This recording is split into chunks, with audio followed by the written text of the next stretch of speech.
একদিন এক ভয়ঙ্কর ঝড়ের রাতে জঙ্গলের নদীতে ভেসে আসে এক ছোট্ট বাঘের বাচ্চা।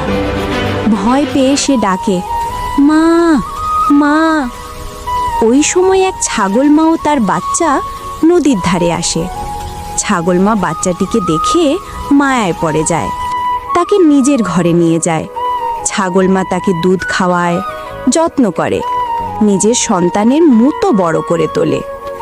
দিন যায়, মাস যায়, বাঘছানাটা বড় হয়, কিন্তু সে জানে না সে বাঘ। সেভাবে সেও ছাগল। একদিন জঙ্গলে কিছু ভয়ঙ্কর বাঘ আসে। তারা ছাগলদের ভয় দেখায়, সবাই পালাতে শুরু করে। ঠিক তখন ছোট্ট বাঘটা সামনে এসে দাঁড়ায়, গর্জে ওঠে। সব বাঘ ভয় পেয়ে পালায়। সবাই অবাক হয়ে তাকিয়ে থাকে। ছাগল মা কাঁদতে কাঁদতে বলে, তুই বাঘ বাবা, কিন্তু আমার চোখে তুই আজও আমার ছেলে। বন্ধুরা, গল্পটা ভালো লেগে থাকলে লাইক করে সাবস্ক্রাইব করো এবং ফেসবুকে ফলো দিয়ে পাশে থেকো।